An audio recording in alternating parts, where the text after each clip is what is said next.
Wy'n gweld yr hosglemau, wy'n gweld y garden goch sydd yn glew bod yna benderfyniad wedi dod gan Eirian Williams o Ynys Môn yn beirniadu y dosbarth arbennig yma i'r meirch dros 4 oed yn adran yr Rhanfrid Cymreig.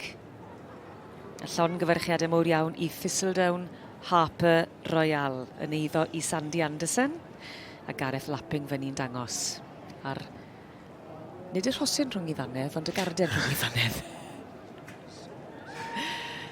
Job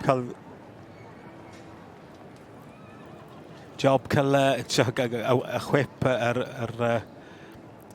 yr lead a popeth, so mae'n job cael gafel ar pob dim heledd cofia. Yn gwybod. Gymaint o obligiadau, mae'n gymaint o bethau I feddwl amdanyn nhw hefyd. Mae o'n edrych yn arbennig, mae'n graen arbennig yn fo. Maen nhw wedi gwneud job na iawn chwarae teg I Gareth a Ceri ar cynhyrchu'r march yma. Bydde cliw gyda ti o y math o wad Gymraeg sy'n hwn? Sy'n ni'n tybio, chydig bach ar adran byrn fanna sy'n ni'n deud.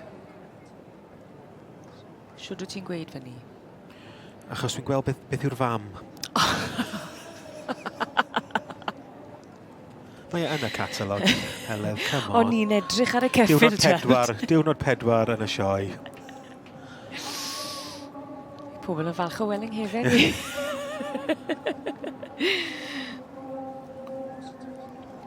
Sandy Anderson yn berchenog ac yn enw enwog iawn yn byd y ceffylau, yn berchen ar sioe ceffyl y flwyddyn.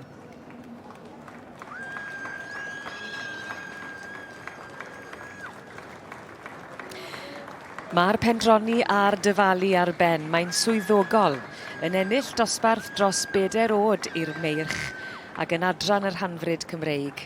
Dyma ni Thistledown Harper Royal yn eiddo I Sandy Anderson a llongyfarchiadau I Gareth Lapping yn dangos y march ar I orau.